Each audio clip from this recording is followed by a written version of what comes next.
podcast. I'm Bethany Francis. And I am Lenny Kluge. I'm abroad, living abroad. And I'm pretty broad, living abroad, and we are broadcasting from Santiago de Chile. We discuss Chilean news, cultural topics, travel business, and more. If you have questions, a story to share, or would just like to chat, reach out to us on our Facebook or Instagram at Chile Today Podcast, or email us at chiletodaypodcast@gmail.com. And if you're feeling generous, please subscribe and leave a review.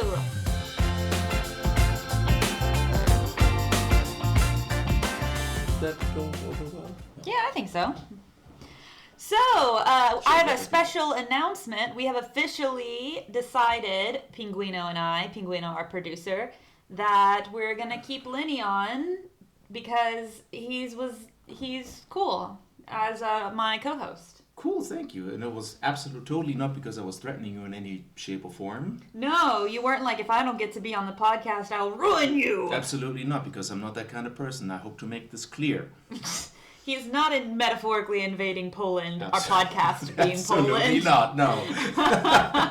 Lenny's German, guys, if you don't know. Yeah, well, but thanks for having me. Yeah, we're going to make a lot of jokes about Germany from now on from this podcast. So if you're not cool with that, I apologize. So, yeah, how have you been? You just got back from vacation. Oh, hells yeah. I've just had a very long vacation, which was very awesome. Visit a bunch of countries on the old continent.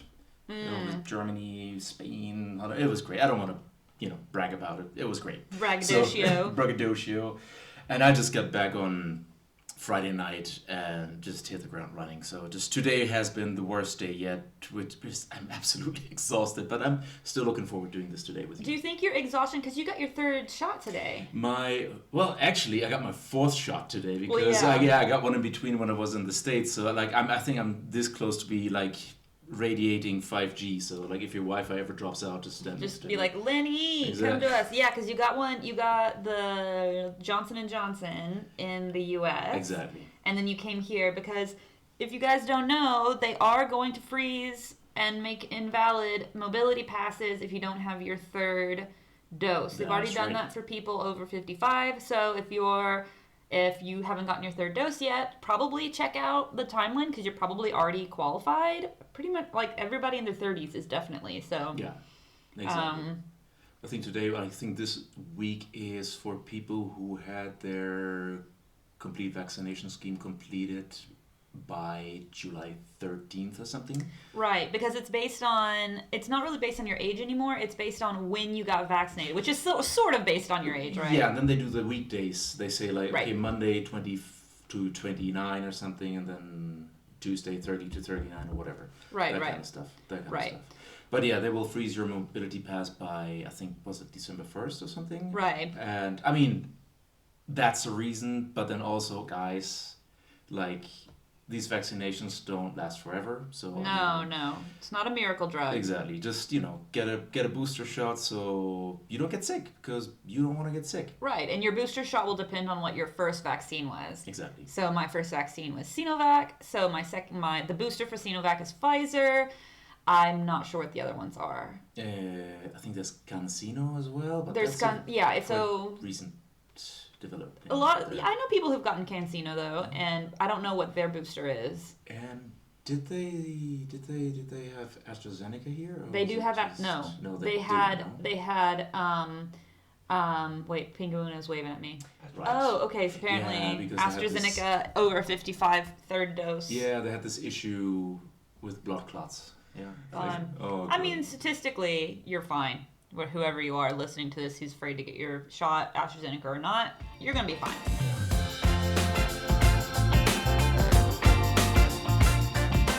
So we have some events coming up in Chile. And of course, if you are hosting an event and you want us to announce it on the podcast, contact us at Chile Today Podcast or chiletodaypodcast@gmail.com.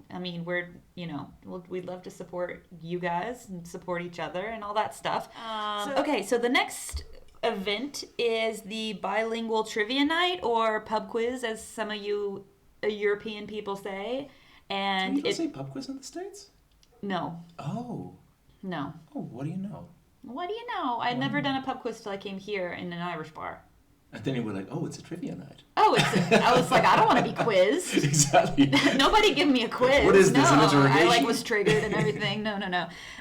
Well, what that is it's it's a pub quiz. You have different rounds that have different topics, and the way we do this bilingually is one round is in English, another is in Spanish. You can build a team of up to 3 people. Each team, it's 6,000 pesos to register per team, and that's also at the Black Rock Pub. For this, we highly suggest making a reservation. So you can make that reservation by going through the Chistolas, by emailing thechistolas@gmail.com, or going to their Facebook, which that information will also be on our Instagram. And that is on November 27th, if I didn't mention that, and that starts at 9:30. Like I said, all of these details will be on our Instagram, so you can... And the Facebook. And if you have a question, you can always message us. And the last event is on December 4th, and that's going to be a bilingual stand-up comedy show at the Bar Fiddlers, which is near Metro Monmont. And we don't have all of the details on that, but we will give you more details as that comes up. But if you like stand-up comedy, you can listen to some people do comedy in English. Some other people will be doing it in Spanish. It's a good time. And all of these events that we announced today are hosted by the Chistolas, which is a comedy group that does events in Santiago. Yeah, this is going to be only our second stand-up comedy show after the big old pandemic. Yeah, no spoilers. I mean, it's not like the pandemic is over, but... Right. Well, we're in phase 3 now. We have a little bit more liberty. Yeah. So, so we hope to see you guys there. I'll definitely be at the Horrible Movie Night and the Trivia Night. So maybe I can meet you in person, listener. Yeah. Dear listener. Dear, my dearest.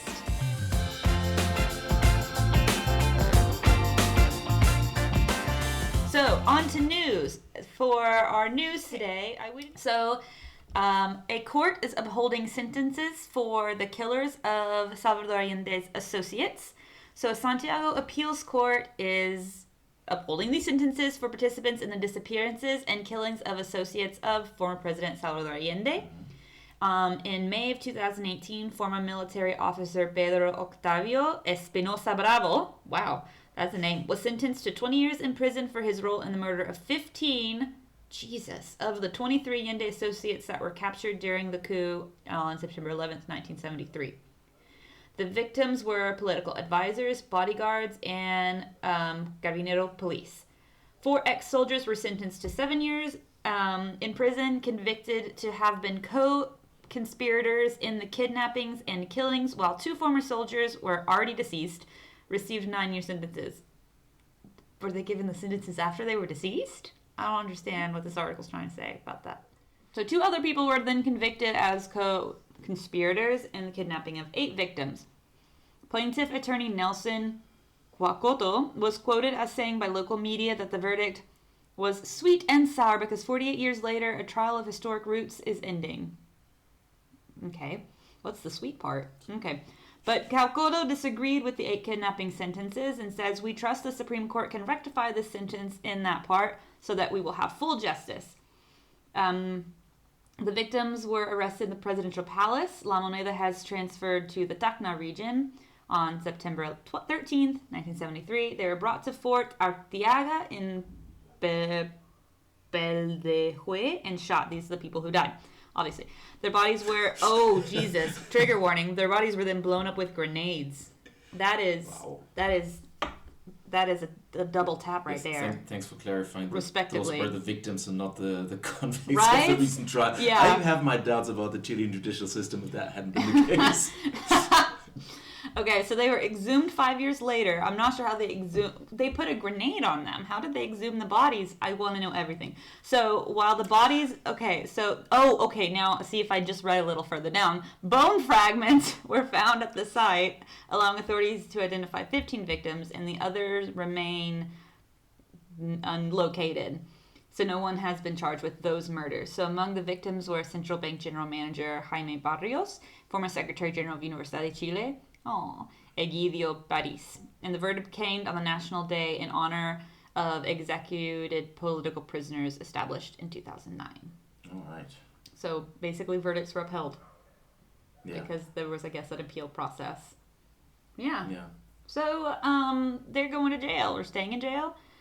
And now we have more depressing news. So, investigations are ongoing regarding deadly confrontations in Chile's south. So, this is news about indigenous people in the south, in the Araucanía region. So, the army is claiming self-defense, and Mapuche communities are citing testimony that soldiers shot at point-blank range. Chilean authorities are trying to determine what happened on November 3rd.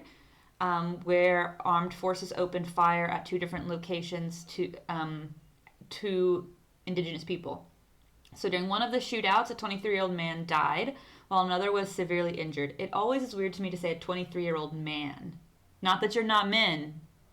It's just like that in my brain. I'm like, that is a child. It is a man, but I'm just like, you're so young. You know what I'm saying? You're so young. You're so full of life and vitality. You know, you don't got the creaky bones like I got yet. So, anyway. Yeah, you was 29?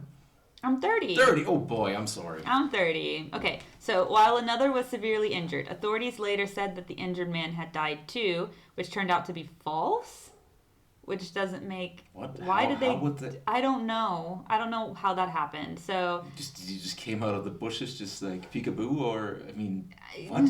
I don't know how... I don't know. So the 23-year-old victim was buried on near Cañete, with hundreds of people attending his funeral around the town. The situation remains tense amid the presence of soldiers who have put up roadblocks to control the area. In a speech last week, President Sebastián Piñera said army patrols were ambushed in the region and returned fire when shot upon. That's what they're claiming happened. So, and then he said these serious events added to publications by heavily armed terrorist groups, Jesus, Piñera, which threatens our society and puts family of the southern macro zone at serious risk, do not more than rectify the need to maintain the constitutional state of emergency in the province of Biobío, Arauco, Malleco, y Cautín. And as of this week, they were lobbying to extend the state of emergency in the South. And as of this week, the state of emergency in the South has been extended.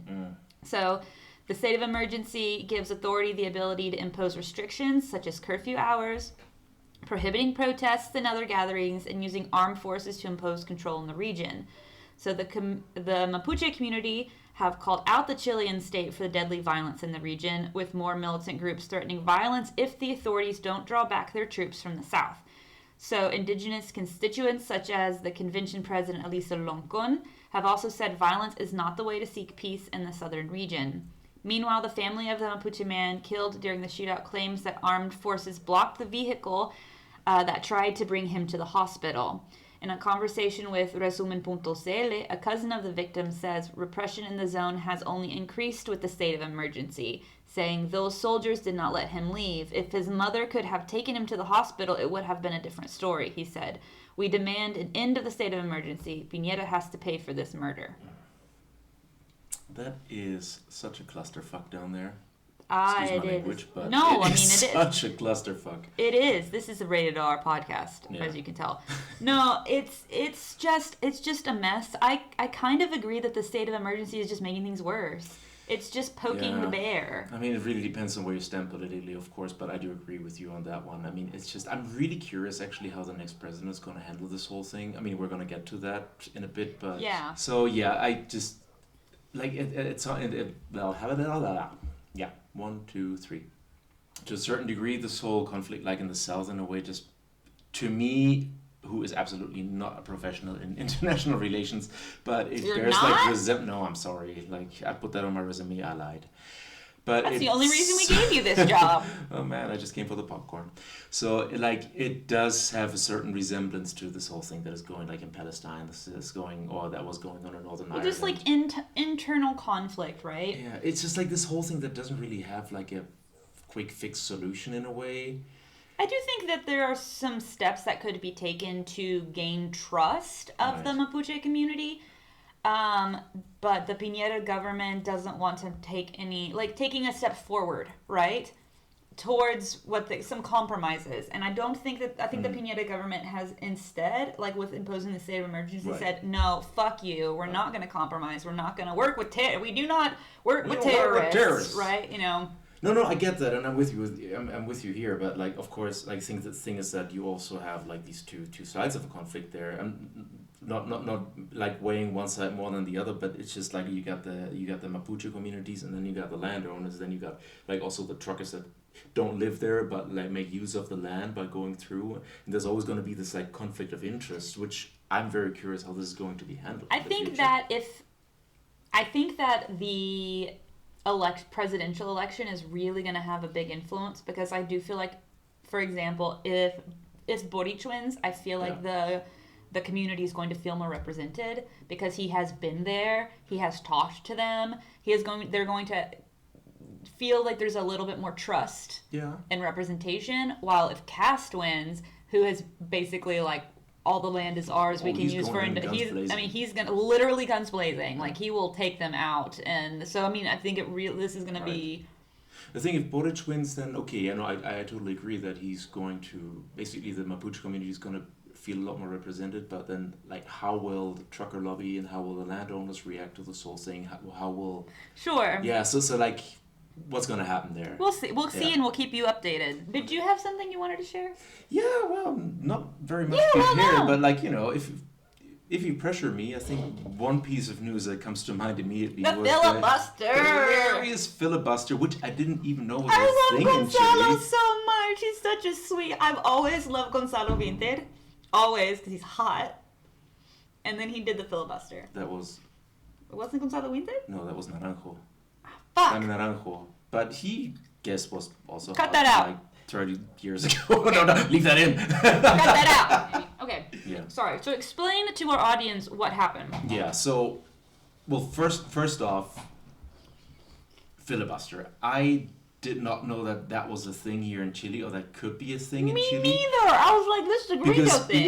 Because filibuster, that was, man, I used to know why it was named the filibuster, but wasn't it named after some guy called? I'm pretty sure. Filibuster. Obviously, Sir Filibuster. Sir Filibuster, who just couldn't shut the fuck up. Okay.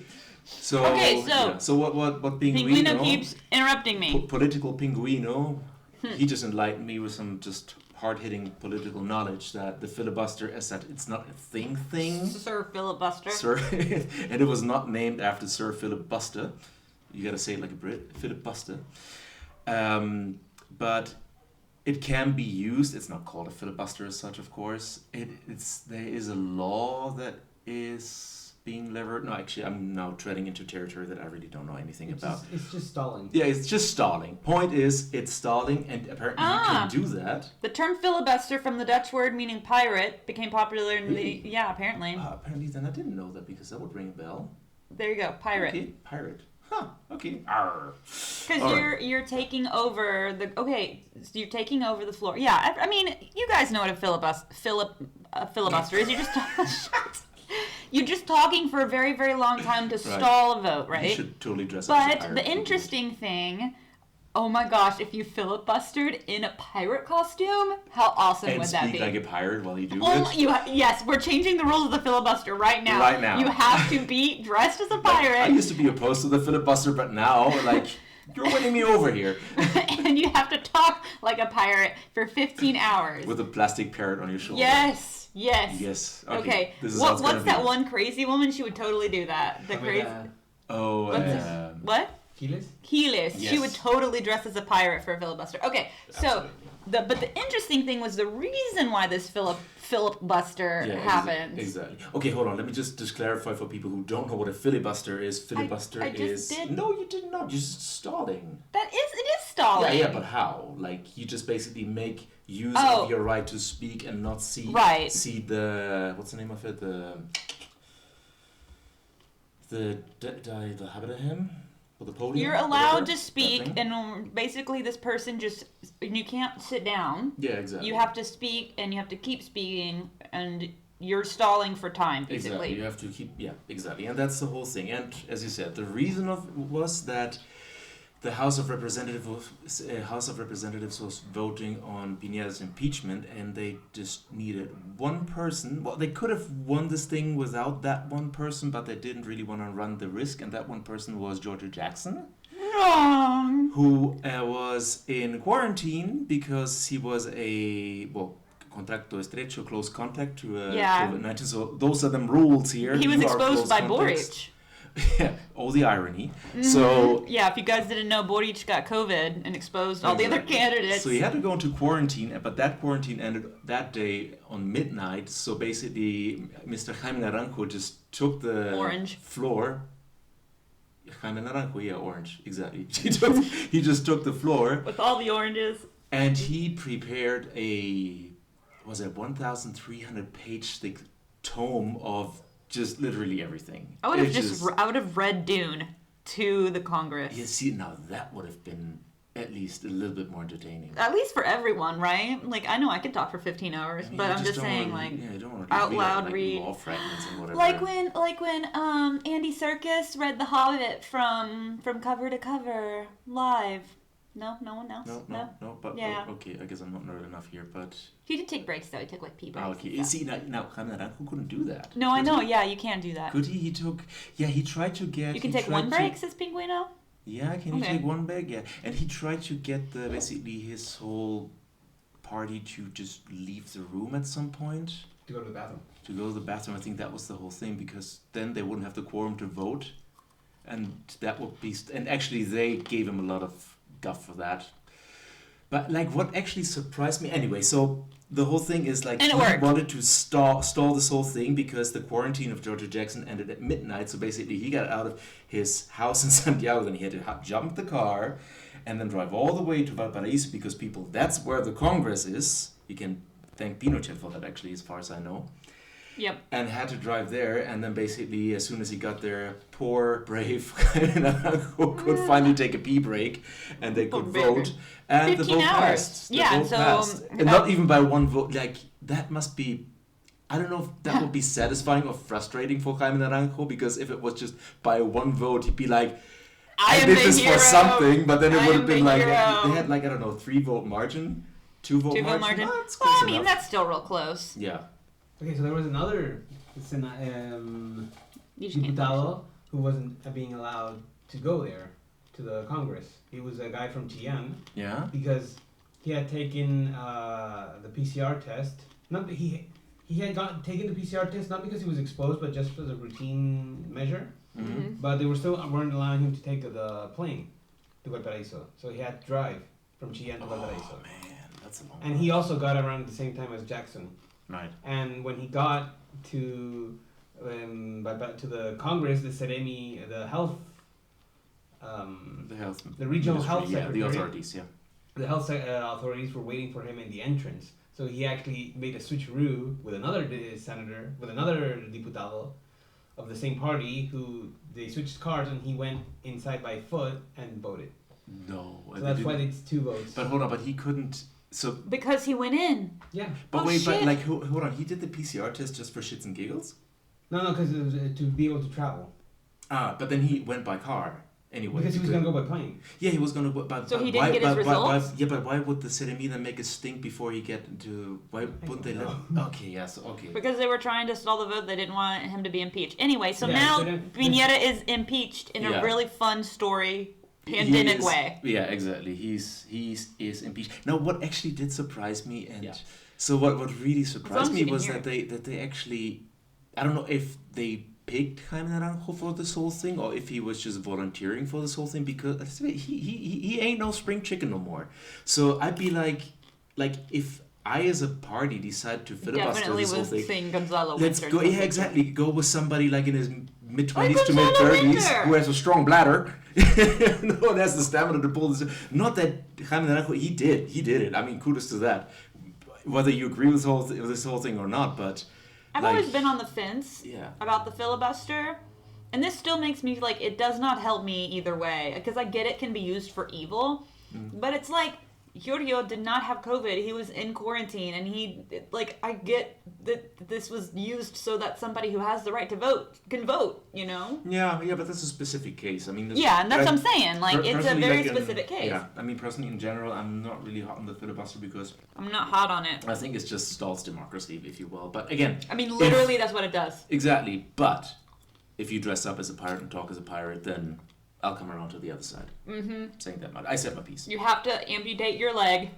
Hey, Put man. a peg leg there. No pain, no gain. You gotta sacrifice. Nope. You want how my bad do vote? you want You want that my vote? vote? Exactly. You gotta have a peg leg.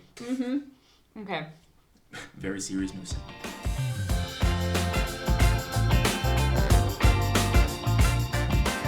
Okay, so today, this is the 5th time I've tried to do this, being Weeno. We're going to be talking about 4 of the presidential candidates. The reason we're only going to be talking about, we'll highlight all of them, but the 4 principal ones, the 4 that are most likely to win. So what you guys need to know is there's a vote coming up on November 21st, and a presidential candidate must have more than 50% of the votes to win. If not, there's going to be a runoff. Which is on December 19th. Yeah, so probably there will be a runoff unless one of the candidates just really kicks butt. Oh, yeah. That's gonna happen. I hope so. I don't want to. I'm done. I'm really tired of like the anxiety that elections have been giving me. It's just so. No, there's gonna be a second round. There's not gonna be. I really don't. Hey. I think Artez is just gonna sweep it. Artez is just gonna roll with the tanks. So. Yeah. So we're 105% of the votes. Oh yeah, that sounds about right. One party. Okay. So before we start, we're gonna go from left to right with our candidates, but we also want to partially mention the honorable mention candidates that we're not really covering. Some name dropping. Which is, one of them is Artez. What's his first name? Eduardo Artez? It doesn't matter. Does he have a first name? Do communists have first names? It's too individualistic. It's Comrade Artez. Yeah, exactly. You have to. Eduardo, okay. Eduardo Artez. Okay, yeah. He's extreme left, and by extreme left, I mean he's like North Korea is a utopia left.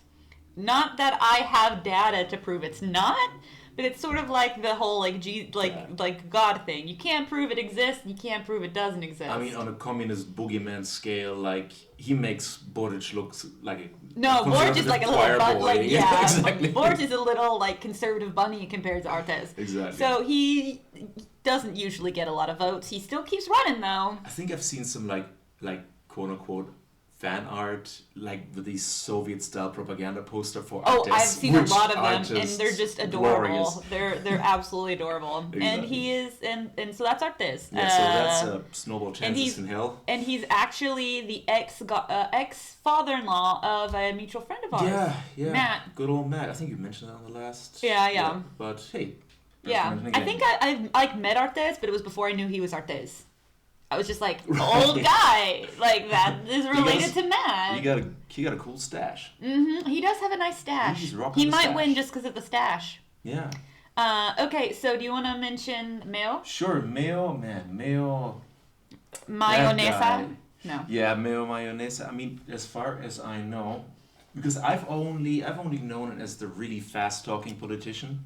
Man, he talks fast. Stefan Kramer does a really great impression of me, which cracks me up every time.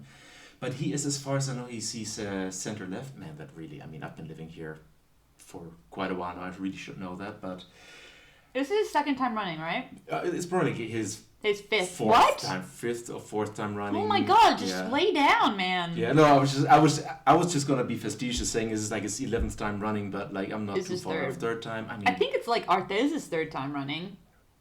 Yeah, but even Mayo got a little bit more media coverage there too. And he is, so Mayo is, of course, it's not a nickname, it's his initials. His full name is Marco Enriquez Ominami. Ominami, being a Japanese last name, he's actually adopted, so that kind of explains the lack of Asian features in his face. That's something that I asked myself before. It's like, how does that happen? So there's that. I think his father was also a politician here in Chile. He's adopted, or I think I'm pretty sure he's adopted. His adopted father was diplomat. Yeah. Okay. All right. Okay. So his father was a diplomat, and Marco Enriquez Ominami got into politics, and he doesn't give up. He's been running for president over and over again, and I think his latest campaign is like Meo Parado, I think, which has like this double entendre of like I piss standing. But also Meo Parado, like Meo being like this upright guy. It is just the weirdest presidential campaign I've ever heard. Is he just doing it because literally I heard that they get money for each vote? Is he just like wanting money? I don't really know him so well. It just sounds exhausting running for president. Like if you're really not like in it to win it, like is it a hobby? Artes, is this what you're doing with your retirement? But I don't know. Look, I'm going to give him the benefit of the doubt and saying that he really is an idealist and really believes in his position. So, like, kudos to him for running like 3 times. And I mean, even if he knows that he doesn't stand a snowball chance in hell to win this whole thing, at least he goes like, look, I got a message. I got to bring it to the people. And, yeah, you know, I make, like, bit by bit, I'm going to change this whole thing. I mean, Maybe. you got to give him that. Okay.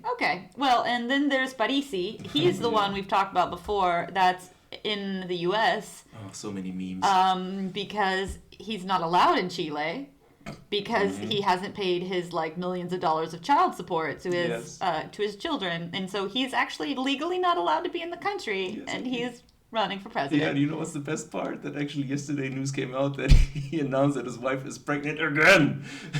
His wife or his ex-wife? Oh, well, I guess his wife or partner at least. Okay. I don't think that he's fooling around with his ex-wife again. I mean, I don't know. Okay, because he remarried. I didn't know he remarried. Right. So he's gonna have Anyway, more kids. He's not. He's gonna gonna be a dad again. So it was like, okay. Pay for the kids you have, bro. Yeah. I mean, I saw that news and I had to laugh out loud. It was like, really? Like, can you spell irony for me? Yeah. And he keeps saying like, oh, I can't come to Chile because of COVID. And it's like, bro, you're in the U.S. You can't come to Chile because you're not allowed to come to Chile. Yeah, no kidding. So, the memes. And there's a joke that Parisi's running for president so he can get money to send to his kids. Oh no! And it's not because he can't pay; it's because he's an asshole. You're right. And okay. I mean, there was this one meme where he said, I think you sent that, Pinguino, where he said like, I can't come to Chile because of COVID, and then picture of the PDI, the COVID. Right. Okay, great. Okay, so now we're gonna deep dive into the more serious candidates. So we're gonna go from left to right, meaning left leaning to Nazi. And so Boric, Gabriel Boric Font, actually, is his full name. Oh. Yeah. Font. Like Arial or Times New Roman. Yeah, Font. Yeah, exactly. Font. He was born in 1986. And he's from, I guess you could say far left, but I mean, if you're looking at it from the scale to Artes to him, I wouldn't say far left, but he's leftist. This guy's younger than me. Oh yeah, he's 35? I mean, I gotta get used to the thought that there are people now in positions of power that are younger than me. He is young, so he's running for president. Yeah. 35 is young. So he was born in Punta Arenas, which is one of the southernmost cities in Chile. He's the son of Luis Boric, who's Croatian and a chemical engineer and a public employee of the Empresa Nacional de Petróleo for more than 4 decades. Also, is that really Croatian? I mean, not just quote unquote descendant of. Probably Croatian descent if I were to make a guess. But there are a lot of Croatian descent in Punta Arenas. Yeah, so it wouldn't surprise me though if his dad was like half Croatian or something. Yeah, there's a lot. My ex-boyfriend was part Croatian and he was from Punta Arenas, so. Huh. And Maria Font, which is his mother, of Catalan descent. All right. So, interesting. Cool. Okay, so Boric started his politics really, really young. He started in colegio, in his school, in the year 1999. How old was he? Like 12? Like how old? Okay, I can't math. Yeah. 86 was he was born 86, so 1990, 13 years later. So he was 13 years old and he started. Okay, so he participated in the reestablishment of the Federation of Secondary Schools of Students in Punta Arenas when he was 13. Damn, so he was like protesting like the He lunch. like came out of the womb. Yeah, it was like the lunch at school. I don't know. I doubt so, it. We want pizza.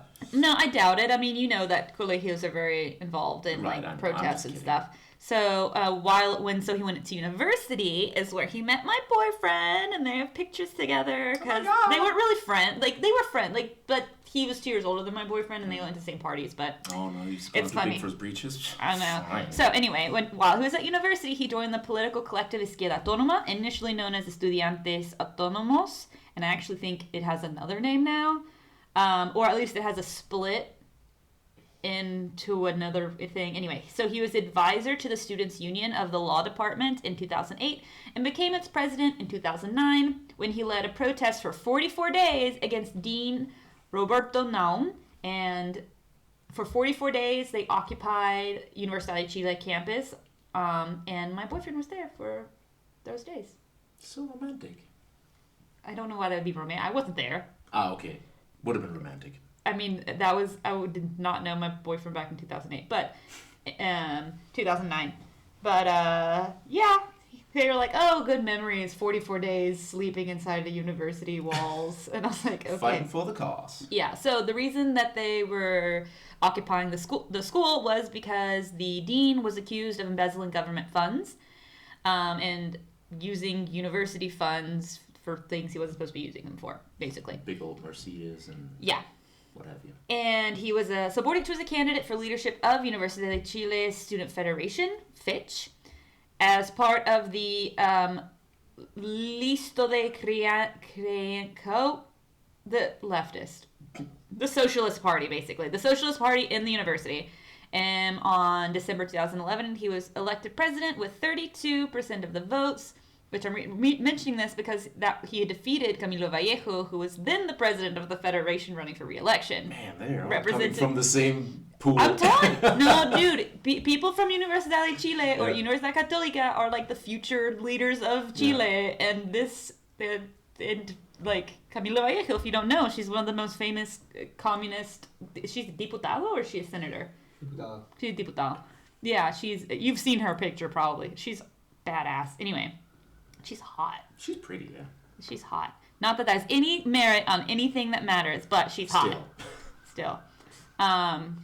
Anyway, so during his time as the president of Fitch, Boric had to face a lot of student protests because 2011, if you guys don't know that are listening, was a huge push for educational change in Chile. And so he was one of the big people helping organize those things. It was huge. There was a lot of there were a lot of violent protests. It was really, really big. And so he was one of the main spokespersons for the Federation of Chilean Students. So anyway, in 2012, he was included on the list of 100 Young Leaders of Chile, published by the newspaper El Mercurio in collaboration with Adolfo Ibáñez University. I bet El Mercurio is really regretting that. Yeah, El Mercurio is really regretting that now. Anyway, El Mercurio, if you don't know, is like a right-wing newspaper. Yeah, and Adolfo Ibáñez is like a right-wing, the right-wing school. Like, you gotta have lots of money. Like, they literally don't let people without cars go to the university because it's so far up in the mountains. You have to have a car to like go to that university. Like light blue shirts and khaki pants. The cast uniform. Exactly, you have to because that's the uniform. In 2013, Boric ran in the parliamentary election as an independent candidate to represent District 60, which is now currently District 28, which encompasses the region of Magallanes in the Chilean Antarctic. He was elected with 15,418 votes, which is the highest number ever received by any candidate in the region. The media highlighted the fact that Boric was elected outside of an electoral coalition, so thereby successfully breaking through Chileans' binomial election system. He was sworn in as a member of the Chamber of Deputies in 2014, and during his first term, he sat on the Commission for Human Rights and Indigenous Peoples, Extreme Zones in the Chilean Antarctic, and Labor and Social Security. In 2017, Boric was re-elected as a member of the Chamber of Deputies for the Magallanes region with an increased majority, which was again the highest number of votes for anyone ever in the region. And now, that's where he stands currently. And now he's a candidate for the 2021 presidential election. and he won the Pleno Dignidad primary elections in an upset against the Recoleta mayor Daniel Jadwe from the Communist Party, receiving approximately 60% of the votes. Originally, Jadwe had been favored over Boric in some national opinion polls following his primary victory. I still can't get over that. It's so weird. Well, all the polls suck. Yeah, but it wasn't always like that. It wasn't always like that. I remember back in the days, but seriously, it wasn't that long ago that you could actually kind of rely on polls. Okay, so But yeah. I don't know. Not in my lifetime. I'm not a million like you. Okay, so Oh, Jesus. I've been here. Well, I've only been here for 7 years. In the 7 years I've been here, you could not. No, but I mean, like, in general, because it's not only a Chilean thing, it applies to everybody. Oh, yeah, Let's not get into that. Okay, so anyway, so Boric did announce on Twitter that he would be working together with Jadwe during the general elections in order to present a united front, and Jadwe also agreed. They're going to be buddies. They high-fived. They had coffee. It's a thing. Okay, so in his campaign, Boric calls for a very diverse and inclusive Chile reflected in the policies proposed in his program. He has a lot of emphasis on immigration, education, climate change, and LGBTQ plus rights.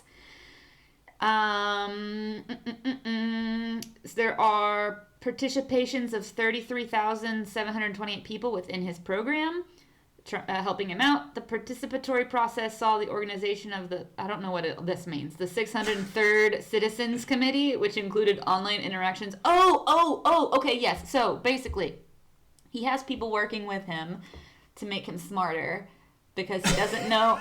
I mean, not that he's not smart. It's just like he's like. No, he can't know everything. Exactly. So he's very much focused on like teach me your ways. And the reason I know that that's actually happening is because I have a student who is an environmentalist, and it was her, people that worked in the energy sector, and people from at-risk zones.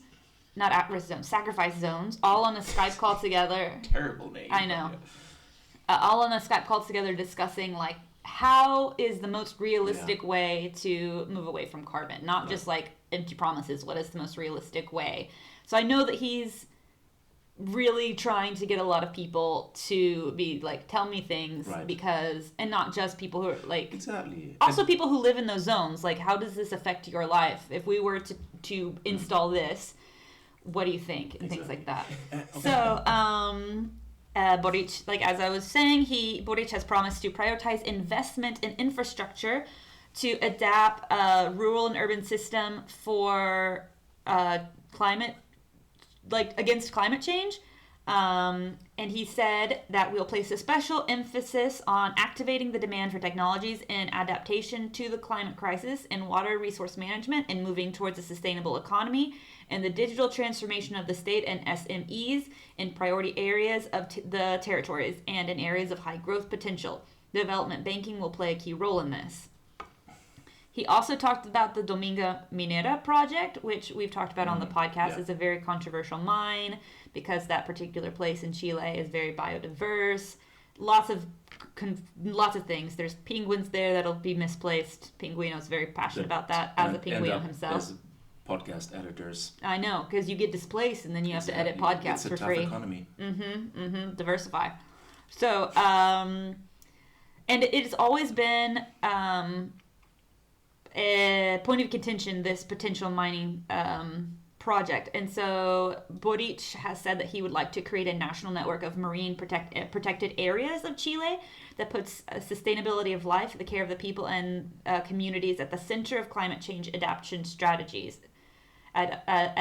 So that it's not just about like climate change, but also like you don't want to displace indigenous people to build a wind farm, right? Yeah. So it's you got to balance out those interests. Right. Politics. So politics, right? You can't just be like, we're gonna move away from coal. Fuck everybody that lives here. Goodbye. Yeah. So, in relation to the new constitution and human rights violations committed during the social uprising, Boric aims to reform the carabineros. And he says the atrocities show a great threat to public security and the excessive level of autonomy that both police forces have in Chile, progressing towards a more democratic police force that requires structural changes in the sector. And these new policies, we will reinforce the subordination of civil power and enforce a legal regulation on the use of force and bring traversal training on human rights laws. So he also has emphasized women's rights, and he would like to work more closely with the Ministry of Women. And Boric, which is a contrast to some of the other candidates. Okay, so Boric also wants to change the definition of violence to go beyond intrafamilial with the application of comprehension on gender-based violence.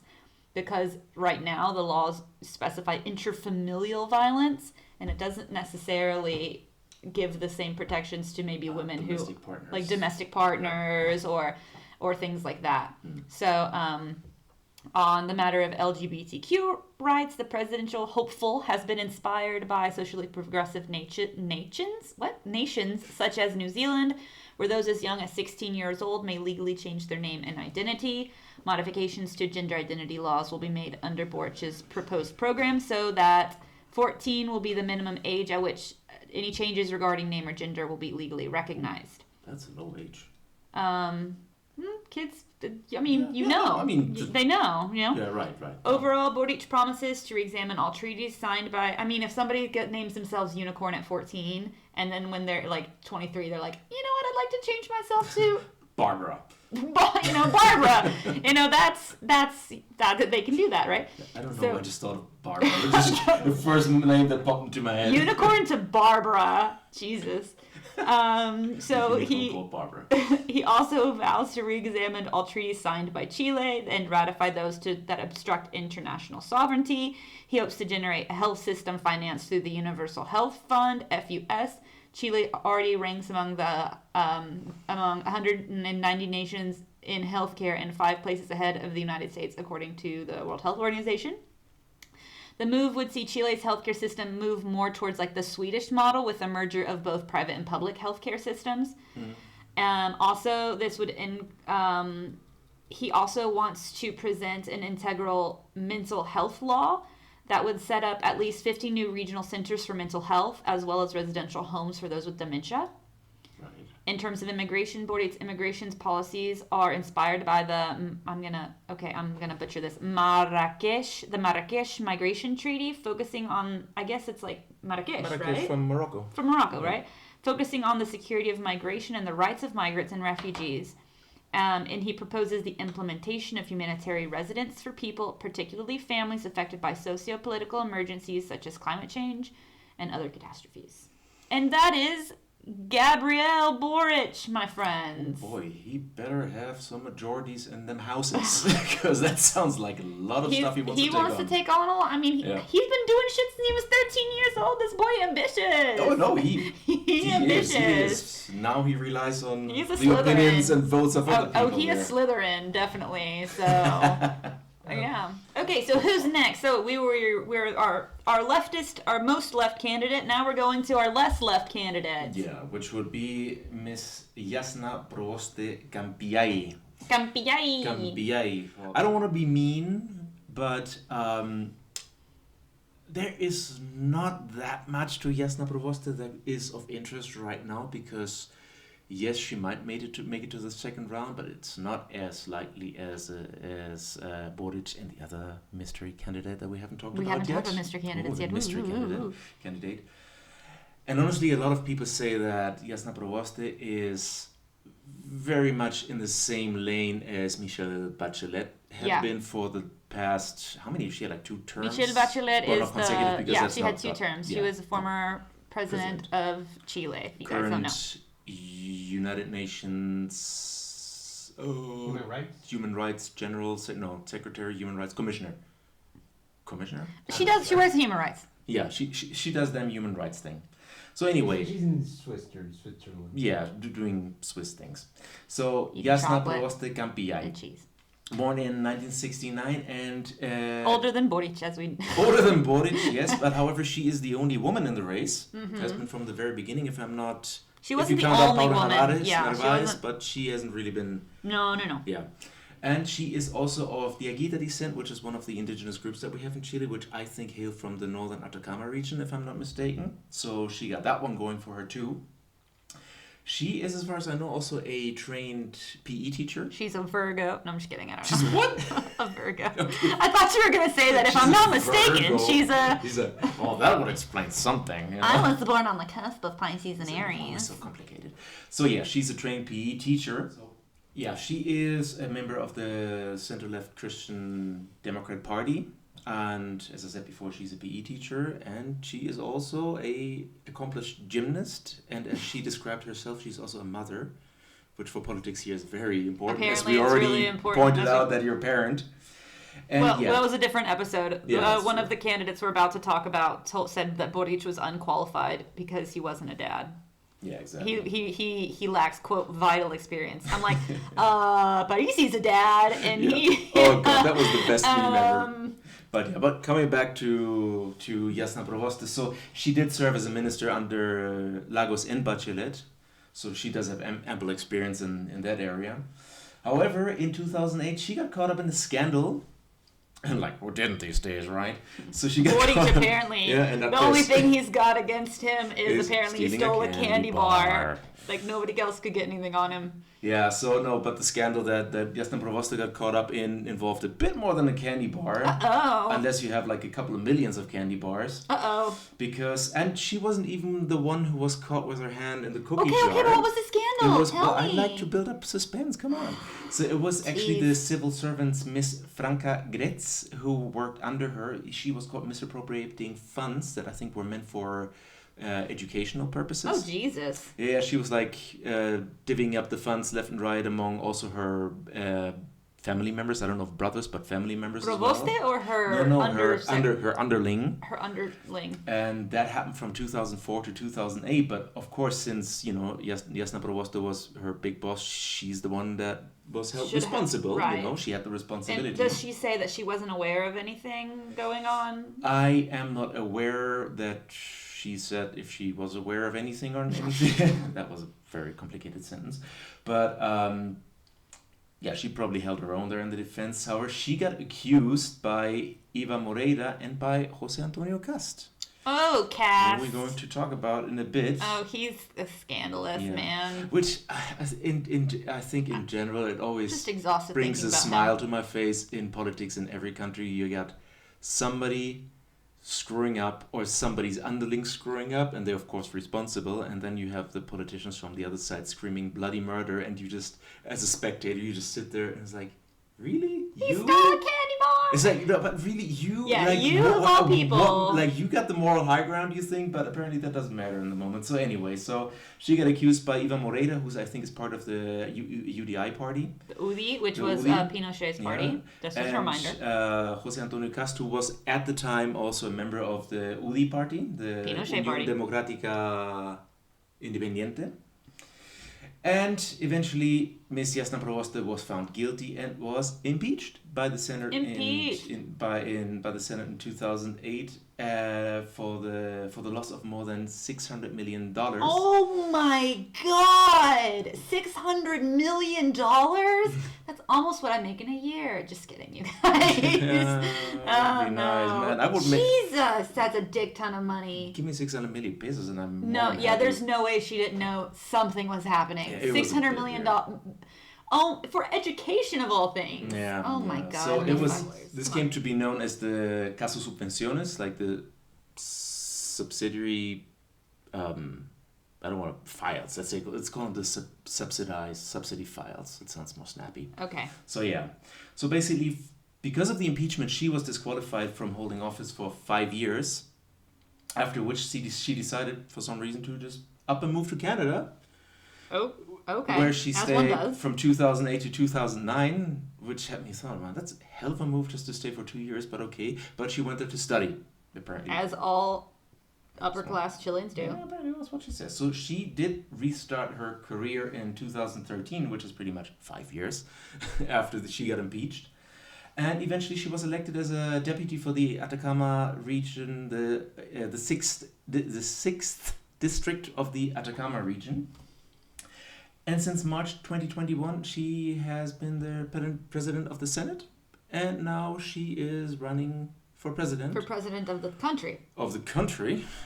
On a platform, as far as I understand, very much alike as the former Concertación. So there are not a lot of salient points, I think, worth mentioning right now. No, that sounds a little too mean. It's nothing very scandalous in there. Nothing that you wouldn't expect. Middle of the road. Middle of the road, exactly. yeah. Very vanilla. She's like, let's just improve things that already exist. That's pretty much what she's saying. Like, let's improve healthcare. Let's, improve the pension system. Let's improve things. Let's not overhaul things. Which Boric is more like, let's overhaul some things. So, yeah. Well, that's all I have for Provoste, yeah. Provoste. Mamma mia. Yeah, so, okay, so now we're going to talk about Sebastian Sichel, which was one of the favorites to maybe win up until a couple weeks ago. Oh, man, yeah, Oh, man, he really stepped in it. Yeah. Oh, my gosh, really stepped in it. So, Sebastian Sichel was born in Santiago. His parents are Antonio Alejandro José Sichel Poblete and Ana María Ramírez Alvarado. His birth name was registered as Sebastian Sichel, but his paternal surname was changed to Iglesias after his mother married Saúl Iglesias, not related to Julio. When Sebastian Iglesias was 11, he learned from his grandfather that Saúl Iglesias was not his father, and then he met his biological father for the first time at 30, and changed his paternal surname back to Sichel, but retained Iglesias as his middle name out of affection. Ah, okay, gotcha. Very cute. He studied at Maria Goretti Lyceum in Concon and the Alexander Fleming Lyceum. Subsequently, he obtained his law degree from the Pontifical Catholic University of Chile, which is the other. So, like, Boric went to the leftist law school, and Sichel went to the right-wing law school. Oh, is that right? I didn't know you didn't make it was a left-right split among the schools there. And one's private Catholic and one's public. Yeah. So there you go. So he obtained his master's degree in public law. Sichel Ramirez was a professor of constitutional law at San Sebastián University from 2016. From 2016 to 2018. But in 2008, he married journalist Barbara Encina, and they have 3 children, which apparently is a vital experience, according to him, for being a president. You should totally run the country then. Me? No, like him having 3 kids. I mean, if we're going to go for that, Cass should run the country. He's got like 10. Jesus. Jesus. Okay. Do the number of kids actually, like, quantify how right-wing you are? Because at this point, I'm pretty sure Provoste's got, like, 2. Boric has 0. I don't want to harp on correlation and causation, but I think you're onto something there. Okay, in the 2013 parliamentary elections, why am I struggling with that word today? He ran for the position of Diputado Deputy for the district of Las Condes, Vitacura, and Lo Barnechea. His bid was supported by the Public Force Movement, and the party later became the Ciudadanos, the Citizens Party, which was founded by Andrés Velasco, former minister to Michelle Bachelet. So, in a controversial move, he resigned from the Christian Democratic Party in 2015, distancing himself from emblematic figures such as Claudio Orrego. So, as we mentioned earlier, the Christian Democrat Party is the one that Provoste is in. Correct. So, in 2016, he was on the verge of becoming a presidential candidate, but he decided not to run. And in 2017, he decided to publicly support Sebastián Piñera, distancing himself more and more from the Christian Democrats, so moving more right. So on May 2nd, 2018, during the second government of Piñera, he became executive vice president of Corfo, became the first member of the Citizens Party to hold a public office. He took command of the lithium exploitation contracts signed by Eduardo Bitran, who was his predecessor, with the company SQM. In 2019, he became Minister of Social Development and Family. After the cabinet changes were announced by Piñera, one of the many times Piñera shuffled up his cabinet after the social movement. I'm not sure which one of those was the shuffles. There were lots of shuffles. If you guys didn't know, back after the social movement. There's actually a dance now called the Piñera Shuffle. The Piñera Shuffle. Oh my gosh! If there isn't, let's do it. Yes. So after the crisis was experienced during crisis in the Citizen Party during the election of leadership. Sichel resigned, this was in 2019, and became the founder of the Libres, which is a free political movement, and that was in March of 2019. So this was a movement led by the ex-members of Citizens who distanced themselves from Velasco, which was the Christian Democrats. He remained in position of Minister of Social Development and Family until June 4th, 2020, when he was reassigned by Piñera as president of Banco Estado, which is the public state-run bank here in Chile. If you're an immigrant, you are very familiar with this bank. It's probably the only one you can use unless you're rich. So, Sichel remained at Banco Estado's president until December 2020. He shortly after announced his desire to participate as an independent candidate in the primary of the central-right coalition of Chile Podemos, previously Chile Vamos, for the 2021 presidential election. Such a great name change, I just get to say. Okay, so... See? No. No. Fine. See? No.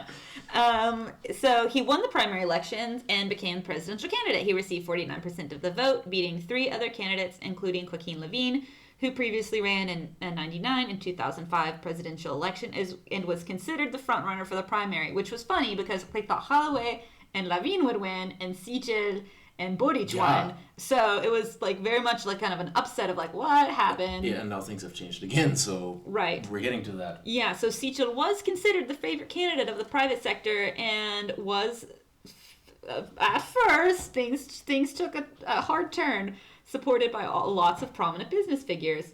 However, in the midst of the campaign, it came to light that he had received contributions from large fishery companies. Most of these contributions were paid through irregular invoices. The man in charge of the payments to that campaign was Cristobal Acevedo, who was, until recently, campaign coordinator in the presidential campaign. Now, do you remember the guy that was like, cabros, no prende, or whatever? Claro, esta cosa no prendió. Yeah, no prende. Yeah, there was a guy that said, like, when the social movement started, like, right as it started, he was like, guys, don't worry, like, this will never catch on. Which probably turned into the biggest I told you so of the and it did, decade. And this weon took over the coordination of Sichel's campaign. Yeah, that would have been a red flag right there. And he did it like 2 weeks ago. And the reason I know this is he's actually the boss of one of my students. Anyway, this guy, I don't know. He's not very smart. Who would take over a dying campaign? Anyway, so... pays well. So I guess. So Sichel repeated various times during the campaign that he did not have any backing from the corporate world, which again came to bite him in the ass when it found out that he did. And he suddenly had to defend himself against the attacks on his past. Provoste's like questions to him were gold. Like I was like, wow, she just like went the fuck after him. Man, I still gotta watch those debates. She just like raised eyebrows. So what's this? What's this? She had the sass. She had the sass all over him, and it was amazing. He was like, and he basically, Provoste was like, well, what about this stuff? And then Sichel was like, no. But then like 2 days later, it was made public that everything he said was a lie. That's what I read too. Yeah, and 3 of the biggest gas companies in Chile, Abastible, Gasco, and Lipigas, had donated 16.5 million pesos, under $20,000, to his campaign. He must have been squirming. Oh my gosh, and that 2 days later, he was like, no, I would never say and Provoste was like, yeah, right, bitch. 2 days later. So if you guys need to see it, it's so great. It's so sassy. I wouldn't want to be Sichel right now.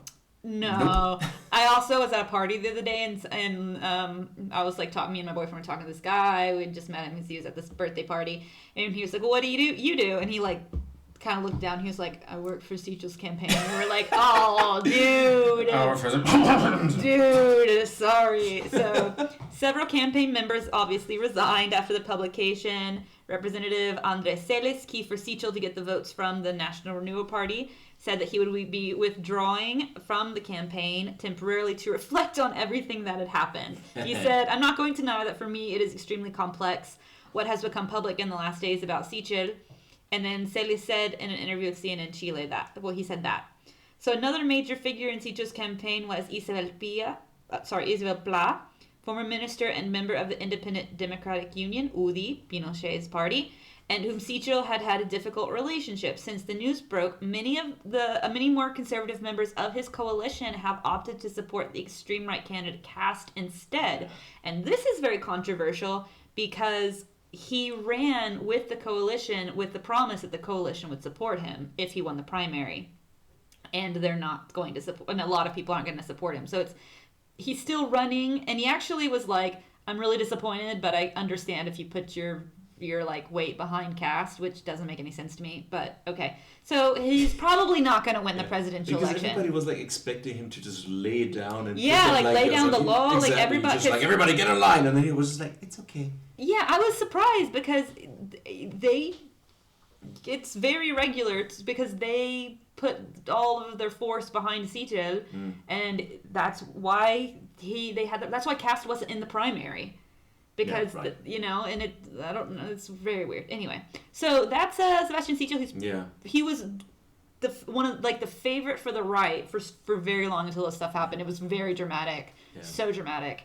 And now he's just not, it's just not going to happen. Yeah, look, there's this nice Chilean adage, like, después de la guerra somos todos generales, after the war we're all generals. Mm-hmm. This whole thing, well, you could have seen it coming. I don't think you could have, but it makes sense, like, now in hindsight. How many candidates, not just right wing, how many candidates are receiving the same contributions? They just figured him. But that's not what I meant. Like, where I'm going with this is, like, look, like, when I think of, like, Sichel's political past, like, do you remember that meme with, like, this crazy looking guy with this, like, wall behind him with, like, all the, like, with the thread and the pictures and everything trying to explain stuff? Mm-hmm. Like, that's kind of like what I imagine when I think about Sichel's political past, because he's been all over the place. Yeah, because when the mics weren't running yet for this show, like, we just joked around. It's like, what political party hasn't he been in? Right, he's been in all of them. It kind of holds true, and then and I think this is kind of what came to bite him in the ass in the end, because he can't get loyalty from anybody. He's not loyal to anybody. Nobody's gonna be loyal to him. Well, exactly, because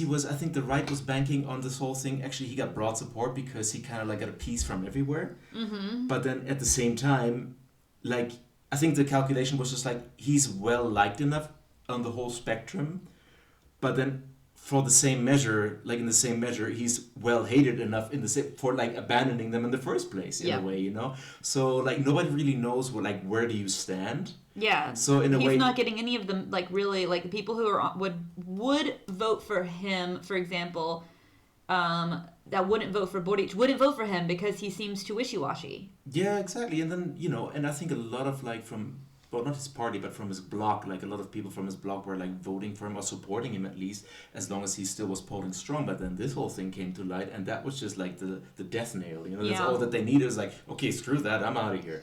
And it's going to be really interesting because now people, like, especially moderates, feel very pulled by two spectrums, two very extreme spectrums, because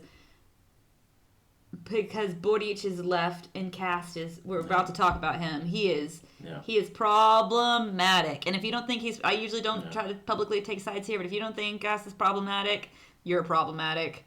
Oh my gosh. So yeah, no, but you're right about this, like, this whole, like, the whole people are like, what do I vote? Who do I vote for? Because Sichel was sort of like middle way, and people don't really like Proste, like, they don't like her.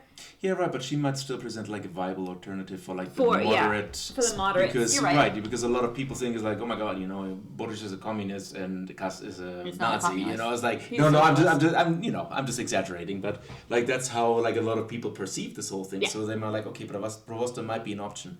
I know actually a couple of people who think that way. So, but they're not happy about the whole candidates that. that It's been a very telenovela Latino thing happening. Hey, can't say nobody's ain't interesting. Hey, let's see what happens in 2 weeks. So, so now we're going to get into cast. Everybody take your anxiety pill. Especially if you are a woman, take an anxiety pill. Or you, and I say women because this man does not like women. Okay. Yeah, so we're talking about Mr. José Antonio Castrist. And yeah, I know. He was born in 1966. His grandfather was a Nazi. No, his dad was actually... His dad? I thought his grandfather. I think it was his dad, yeah. Yeah, he was not... And I was thinking about it. I was a bit hesitant to mention that because... You're German? Well, yeah, that too. But also, I just don't believe in this whole, sins of the father thing. No. In a way, it's just because his dad was a Nazi, that doesn't necessarily mean that he turns out that way. And I don't want to call him a Nazi either because that would take it a little bit too far, but he's definitely very, very, very, very right-wing, you know? Yeah, no, I mean, if you, of course. And of course, you're closer to it because you are German and there's no way to get around, just because your grandfather, your whatever, was a Nazi doesn't mean that has any bearing on who you are as a person. Also. But caste is... pulling from some idea. Yeah, right. But he wouldn't send minorities to gas chambers. You know, that's no. But still, a lot of people in the Nazi Party actually didn't want to do it. Okay, complex. No, but it's fine. Yeah, I got you. So, but yeah, it is part of his legacy, so to speak. So he was from a family of German Nazis. His father, from what I understand, was. Father or grandfather? No, actually, I think it's his father now, because he's old. So it would be. I think it would be his. He's old. So yeah, so basically, his family held a lot of sway, so they were actually able to just escape the Nuremberg trials. So basically, his family held enough sway to escape the Nuremberg trials, and they went to Chile, and voila, here they are. Not surprising at all. Kast was a member of the UDI. That's Pinochet's party. Okay. However, he did leave in 2016 and became an independent. And he ran as an independent candidate in 2017. To specify here, being an independent in Chile is not like being an independent in the U.S., which is actually kind of like a party in and of itself. Okay. An independent in Chile can mean anything. It can mean you have ideas from any side of the spectrum. It's not like, because independents are... kind of have their own sort of party line in the U.S., while here they have no sort of specified party line. Okay, gotcha. That's what I wanted to say. Good point. So, Kast's family, and I didn't know that, I thought it was interesting, Kast's family actually owns the Bavaria brand restaurants. I didn't know that, yeah, which is one, if you've listened to the last episode that I was on, is one of these fake German restaurants. That you like! No, not really. I mean, they got these sandwiches. Was it the one that has the Nazi flag in it? No. That's, no. That was like the real deal German restaurant, which closed down now, but the Bavaria is more like a chain, like Tibidab, that kind of thing. Now I know, and I will not go. Exactly. Now you know. So yeah, no, I didn't know that, but it kind of makes sense to me. I mean, yeah.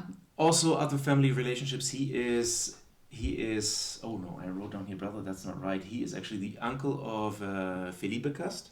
Yep. Who is one of the founding members, I think, of the Evopoli party. Evopoli? Yeah, exactly. And that guy's a lot less extreme. Like, he is... Yeah, Evopoli tends to... It's right-wing, conservatism. But it's not nearly as extreme as some of the other right-wing parties. They're like liberal, conservative, like they're like economically friendly to businesses and whatever, but they're also socially liberal in terms of... They're a really wishy-washy party, because sometimes they're like, yeah, women's rights, and sometimes they're like, but not those rights. You know what I mean? Yeah. Gotcha. Now, as pretty much every other candidate in this race, except for Bort, unless you count in the candy bar scandal. The candy bar scandal. Candy bar gate. I wonder what kind of candy bar gate. I wonder what kind of candy bar it was. I don't know, Super Ocho? Who knows? Or maybe it was a pricey one like Snickers. Snickers are really pricey here. Oh, yeah, Snickers are like the... gold standard of candy bars. Yes, exactly. Exactly. People love them here, and I'm like, I'm not a Snickers fan. Yeah. I'm not, No. They sell them in the metro like for a luca each, and I'm like, damn, no. What kind of person are you? Anyway. I just don't like. I'm not big on peanuts, like whole peanuts. Give me some peanut butter and some candy. I'm all about it. Don't give me some peanuts and some candy. Yeah, I'm not gonna yuck your yum. Or yum your yuck. Or whatever. The other way around. So, basically, he was also involved in a scandal in the famous Panama Papers. And... the most recent ones, right? No, those were the Pandora Papers. Oh, damn it! Stop putting the P's. Put in the P's. Somebody put a different letter. Peace papers. Whatever. Okay, so the Panama Papers, the ones that happened before the Pandora family, Papers. Yeah, but that didn't happen too long ago. That was like last year or 2 years ago. Yeah, no. Yeah. Happens in close succession. So his family had companies in Panama which were not declared in Chile, so taxes were not paid where taxes should have been paid.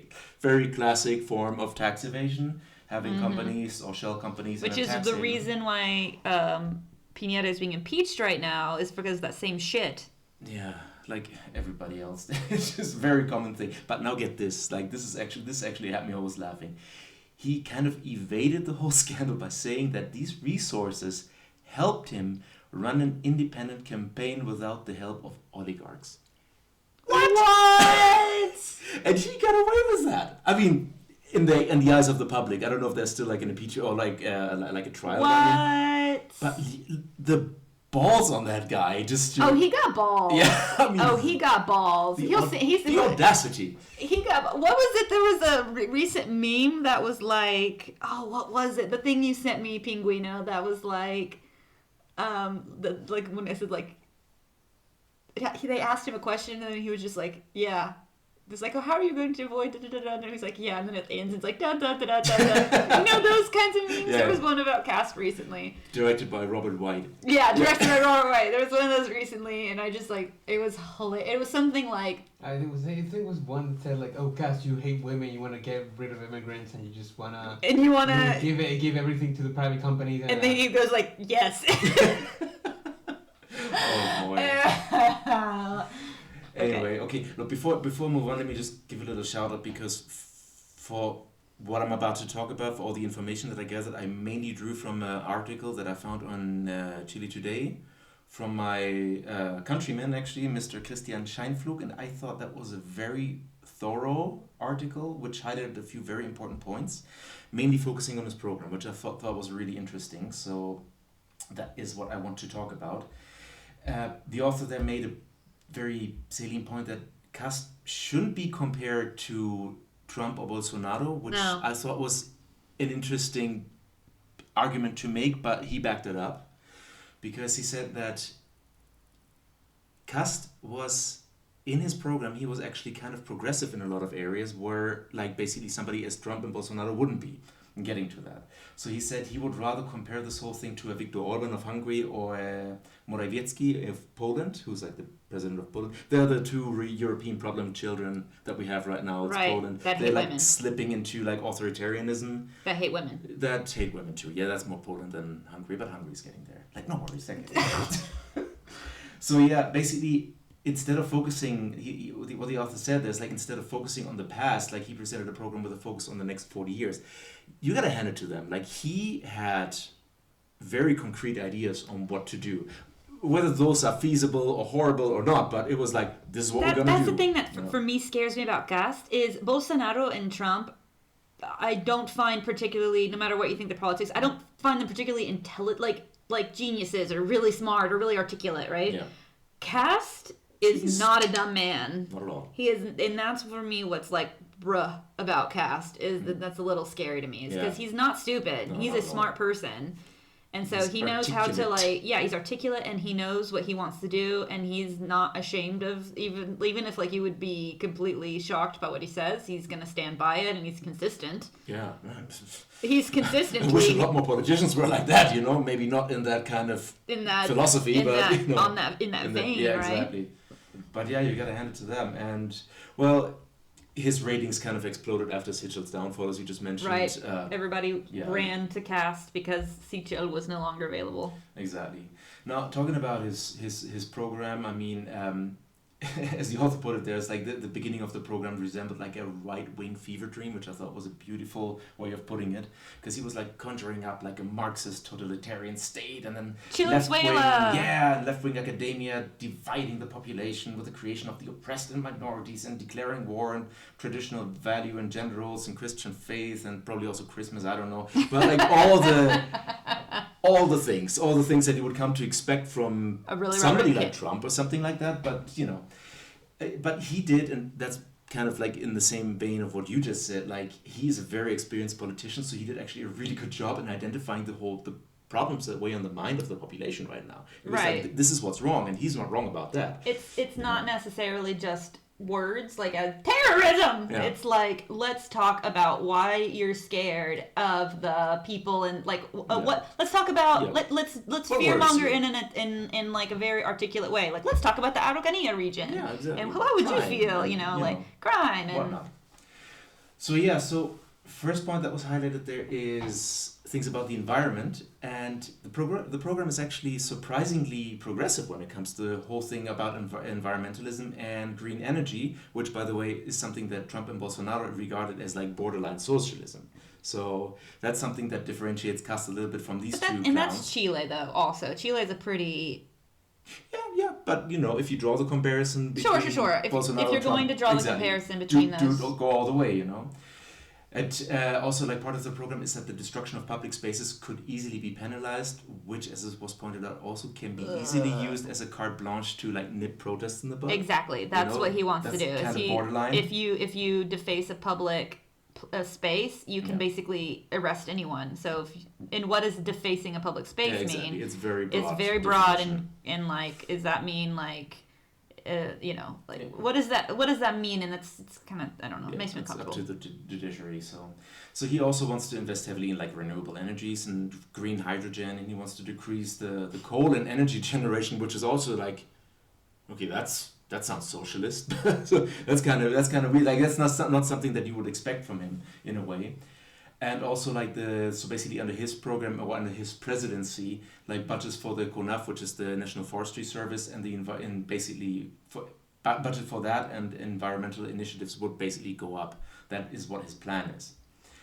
In terms of international collaboration, he's also not an isolationist, not like Trump, who really liked his isolationist policies, but he wants to increase multilateral cooperation. And also with the UN, which kind of surprised me, because the UN has been kind of like the scapegoat for everything that's going wrong when it comes to totalitarian leaders. So he wants to increase cooperation there. And also free trade agreements, which doesn't really surprise me at all, because... No, of course not. In a way... I wonder if he feels like getting close to the UN will like help him like not be like Piñera, which is the UN is up his butt all the time about human rights violations. And if CAST is planning on doing human rights violations, like by arresting somebody spray painting on the side of the road... Getting into the works there, oof, man, I don't know if that would work, but if that's his calculus, go for it, I mean... But then in a way, I'm not this whole thing about isolationism, I think that's just a recent development of the right, because the right has historically always been very pro-open economy. Because communists are typically, or exactly. extreme left are more isolationist historically than right-wing, which is more like we can make more money by international trade or whatever. He doesn't really fit into the recent development of the international right-wing scene, if you will, So he also wants to tighten relationships with the US, with UK, Germany, Japan, and several Asia-Pacific countries. But curiously, China is noticeably absent from his program, which is interesting. Surprise. Because they have huge investments here. They're Chile's greatest trading partner, so communism. But that would just be not smart on his part, literally, because China owns... They're our biggest trading partner, but they also own mines here. They have factories here. They own a lot of industrial plants here. A lot of the money that he gets, I'm sure he has some company that's like with China, but I guess he just doesn't want to put it. I mean, I'm sure that this is just strategery. I'm a certified armchair economist expert, and I have a diploma from Reddit and Wikipedia University. So I think probably it's not that he condemned China, because he did condemn other countries in his program, but he did not condemn China, he just didn't mention them. That's what I was saying. So he was like walking the line conveniently there. Absent from his... Don't pander to China, but we still need you. You know, Chile cannot. No. China's the main. Yeah, no. Who can do without China Who's gonna these buy? days? Who's gonna buy all the fucking copper? Yeah. Like. Yeah. But you know what countries did he mention, and not very favorably, is of course Cuba and Venezuela, you know? And he also wants to leave, talking about the UN, he also wants to leave the UN Rights Council because Cuba and Venezuela are members. So... We can't be friends. If you're friends with them, we can't be friends. Yeah. Lenny, much, if you're friends with Pinguino, I don't want to be your friend anymore. Yeah, which is always something that I just... It's like, look, you want to change things? Just be there. Yeah, like don't retreat, and also like, buddy, you're not the U.S. Like your absence doesn't. Really you are Chile. Yeah, like yeah, nobody like gives a shit. Your absence doesn't. Somebody's really pulls there's a country that dropped out. Which country? Chile? Is that like in Europe Africa, or somewhere? Whatever. Yeah, I've had exactly. people say that, like, oh, like they speak French in Chile, right? And I'm like, nope. Yeah, That's really. nope. Exactly. German might actually be a closer guess there. Mm-hmm. Yeah, but we talked about that. So yeah, but as for like security. He considered the recent social uprisings, such as in Chile and in Colombia as well, surprise, surprise, caused by a cross-border left-wing collaboration. So basically, he thinks that Venezuela has like been sending people here to create the social movement, even though 80% of our population voted apruebo.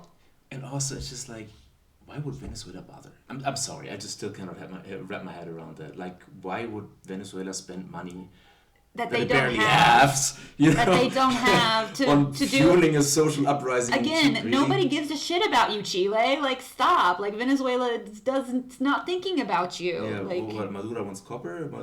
Yeah, I I want your copper. No, that's really gonna help I don't him. know, man, I'm sorry. Like, okay. So yeah, so of course, like he considers this whole thing. But Venezuela is the biggest fear-mongering like bullet point for right-wing people right now. Absolutely. So like, no, I mean, I get why he does it. It's just like logically, it's just like really, you know. Yeah, but I mean, our audience might not know that. But I true. guess that makes sense, right? They do This that. is where Chilezuela comes from. Chilezuela. So what he intends to do is actually he wants to create an anti-left-wing alliance, also a cross-border anti-left-wing alliance, which kind of stirs memories of the Operación Cóndor. Yeah, where they just murdered leftists. Yeah. An anti-leftist thingy? Yeah, that's what he kind of plans on doing. That is terrifying. That oh my god, that is scary. Yeah. That is scary. I'm sorry I had to drop that bomb on you, but if this article is to believe, but it seemed very solid to me, I mean, so I it's think a very it cast is. thing to do. But that's scary. That is scary. So yeah. And imagine, like, I have friends whose had family members who were murdered during the dictatorship. Like, imagine how they would feel, like how they feel just with that suggestion of like. Not good. No. Oh my god. Oh gosh. Now I'm not gonna sleep tonight. Okay. Yeah. So, oh well. Since you're not gonna sleep tonight anyway, let's talk about his plans for public security. No. No. God. So basically, on national security, he kind of promises like this iron fist approach, and that was kind of to be expected. And he points out the problem of rising crime rates, which, true, has been a problem, you know. And because like, but not the crimes that the carabineros. Yeah, no. Yeah, that's completely different can of worms. But like the quote unquote classic crimes, such as carjacking, home invasions, and whatever. Yeah. They've been happening ever more frequently throughout the last years. That is true. However, many of his supporters do point to the 18th of October 2019 as the starting point for that, which is not true. No, this whole thing has been going on for a while now, and the author points, which in my opinion is correct, he points to basically this state philosophy or government philosophy that the Chilean government has had, which says that good economic policy equals good social policy. It really hasn't worked out that way. No. But yeah, it is true that crime rate have risen, but something that I've also noticed, it's always the same thing. Yes, crime is a problem, but basically the first impulse of right-wing parties is always just like, we gotta crack down on crime. Crack. Yeah, it's like, how about crack on crack. Yeah, exactly. How about you just take care of the causes? Yeah, let's look at the root causes of the crime. Exactly. Yeah. No, let's crack down on crime. War on drugs and what have you. He also proposes, okay, you're not gonna sleep anyway, but he also proposes easier self-defense. Now, the article didn't really specify what that means, but the first thing that popped into my head was like, gun laws? Oh my god! I was like, that might be a thing. And also the ability to impose a state of emergency. It's like, okay, like we needed this to be any easier. I mean, there's a reason that there's a high threshold to impose the state of emergency. And we've already just did it again, like 2 days ago, so... Yep, exactly. We just got out of the... If you're in the metropolitan region, we just got out of the state of emergency like 7 seconds ago! Yeah, well, apart from the curfews, like we're talking about state of emergency, having military in the streets and everything. I mean, if you guys were living in Chile during the protests, there were tanks in the streets and people with not like there be dragons, Uzis, there be tanks with Uzis standing beside metros, and you're just like, the fuck country am I living in? Yeah. Which, if you don't know, because you're just now tuning into the Chile 2 podcast, is not normal in Chile. Well, not anymore, at least since 1980. I mean, it's not normal anymore. Yeah, since the 1970s. Yeah, somehow it was in 1980. I didn't say that anyway. So, however, that was actually one point that did surprise me, because his proposal also includes social programs for inmates, which on the one hand, who would have to work which basically work to pay for the stint in jail, i.e. forced labor. Oh my god. But they would also have access to re-socialization and rehabilitation programs, which is like, okay. I mean, not under those conditions, please, but like, why hasn't really thought any... I mean, okay, honestly, I don't know what the issue... Why is this is an interesting priority of his, like... Right? I mean, because what I just said... Maybe it's making the forced labor thing sound softer. Could be, yeah. Could be just a softener for this whole thing, but like... basically saying, but I'm also going to introduce if rehabilitation programs. It's like, finally somebody's saying it, Yeah. Which is, I hope it came from somebody else, but like, right. This is something that really needs to be done, in my opinion. So there. I don't know. Like, the thing is I don't trust Cass as far as I can throw him. My brain's okay. thinking about the news that I said earlier, which was like the guy that did the appeal for like murdering people in Piñera's government. And I'm like, are you just going to try to quote unquote rehabilitate like political assholes who murdered people and reintegrate them into Bethany's doing air quotes, by the way. Oh yeah. Yeah, this is not a visual media. It's not a vidcast, yeah, but yeah, no, I get you. So it was kind of, I mean, I don't know if Boric is in his program, but I mean, I'm sure there's something a lot less mentioned. Surprised if it had appeared in his program than in Kast's program. Yeah. Not the forced labor thing, but no. I'm sure there's something there somewhere. Forced maybe labor not. might be in Artis's program. No, I'm just kidding. Womp womp. I mean, gulags. Gulags. Is it? Pinguinos nodding. Gulags apparently are. What's the deal with gulags? What's the deal with gulags? So that. He also wants to abolish the miners' service, Sename, which is a thing. Okay, which is a thing. Now, the Sename has come under fire, apparently justifiably though, because it facilitates abuse of minors. It basically... We're talking about minors, not... Yeah. Okay. Yeah, not minors like coal miners. We're talking... Okay, no, actually, probably abolishing Sename would be a good thing. What? Abolishing Sename would be a good thing. Don't you think? Abolishing Sename? Yeah, we're talking about children. We're not talking about minors, which right. is confusing in Chile, to be fair, because we talk about minors a lot. Yeah, that's true. We're talking about minors, not minors. Minors, not minors. Yeah, I mean, okay, look, like the issue with the Sename, for those who don't know, it's very untenable right now, the current state that it's in, because it's facilitating abuse, and it's making basically disenfranchised minors, kids, bargaining chip on the political stage for certain things. Yeah. Now, the thing is, okay, he wants to abolish it, but my question was, what would it be replaced with? Yeah, because it has to be replaced with something. Exactly. I mean, it was founded with a certain purpose in mind. That it doesn't work right now. No, that's a different issue. It's really, really bad, guys. Exactly. There's a lot of abuse involved with children. I'm not going to go into it because it's really dark, but it's really not a good program. So abolishing Sename, definitely. I think that's probably in everybody's. Yeah. I just understood list of abolishing Suriname. I was like, what have they ever done to you? Leave them alone. Nobody even knows that they're there. It's one of these countries in South America that nobody knows about. I think they like it that way. I'm sorry if anybody from Suriname is listening. So yeah. But anyway, so if he would actually were to make good his promise, if he was to become president, he'd be actually the first candidate to voice this issue, to make good on this promise, to solve this issue, so to speak. So yeah. Now, Another thing that we have hanging in the air, of course, is the Araucanía issue, as you talked about before, also in the news segment. Shit's going down God. south, and a lot, It's going down south. I'm a child.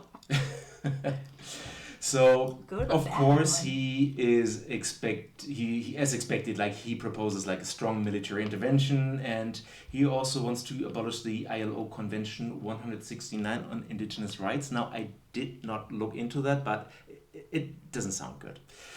It doesn't sound good if you want to Abolishing indigenous rights is what I heard. Doesn't have a good sound to it. So basically, apart from that, he wants to also authorize the use of undercover agents, which is very 007. Oh my god. And very, very secret policey. Yeah. Which we've like also we had haven't in that Chile. before. Exactly. And he wants to reform the anti-terror law. Are we going back in time?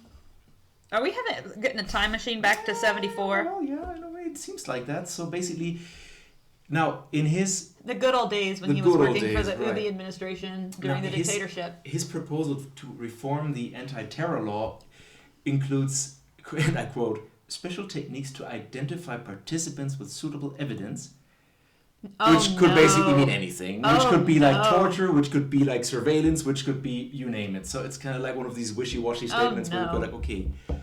That is so scary.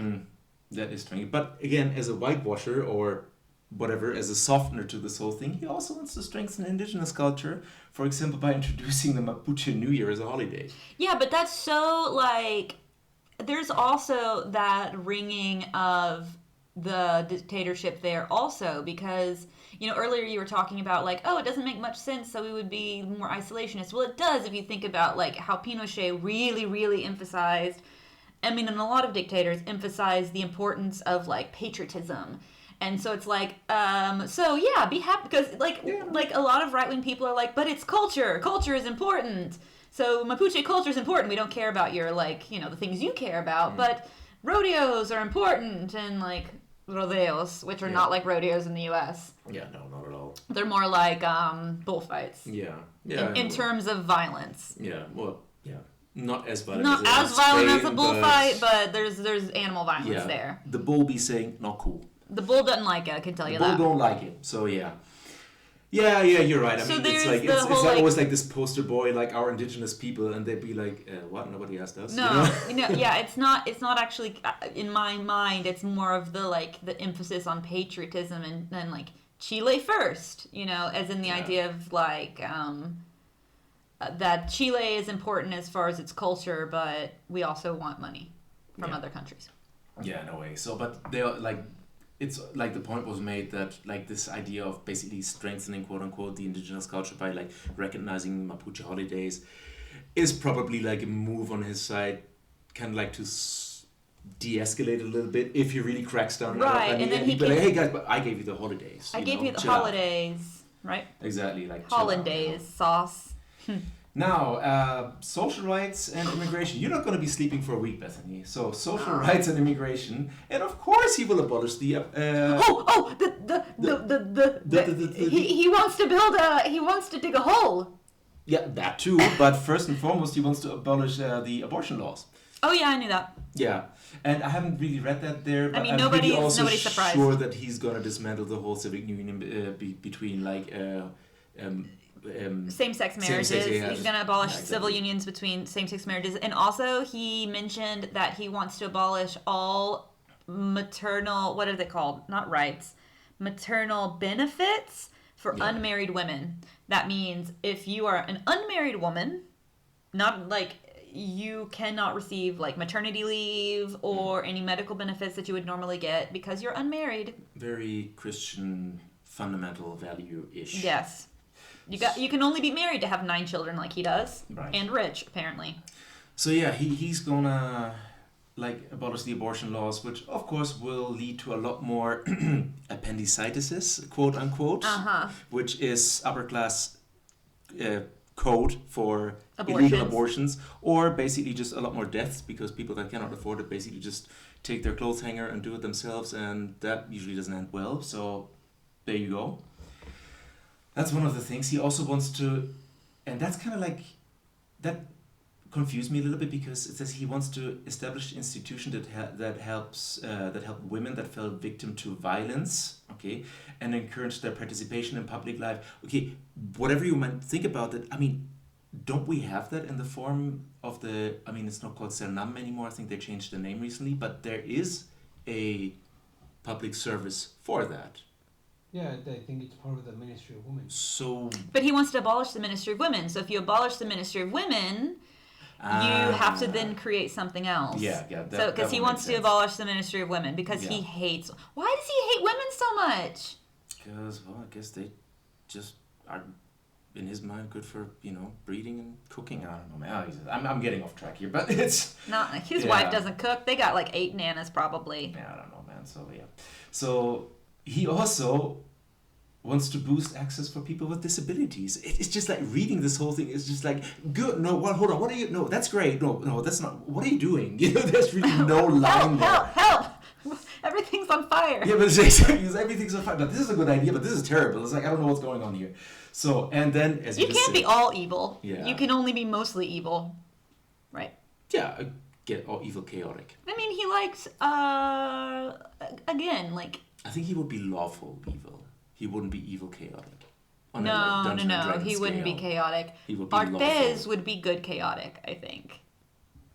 Could be, depends on your point Good of chaotic. view, I would say. Yeah, Okay. Arthez is just so, like, I look at him and I'm like, I get what you're saying, bro. But also, you can't just, like, take all of the things, just take Chile in your hands and go, wee! Like, let's see where this is going to take us, So he, as you just mentioned before, he wants to dig a moat. He wants a reverse wall. Exactly. And I'm not going to use the word ditch, I'm going to use the word moat because I like it so much more and really it conjures up pictures of castles. But he literally used the translation to the word ditch to prevent immigration. Exactly, between Chile and the Bolivian border.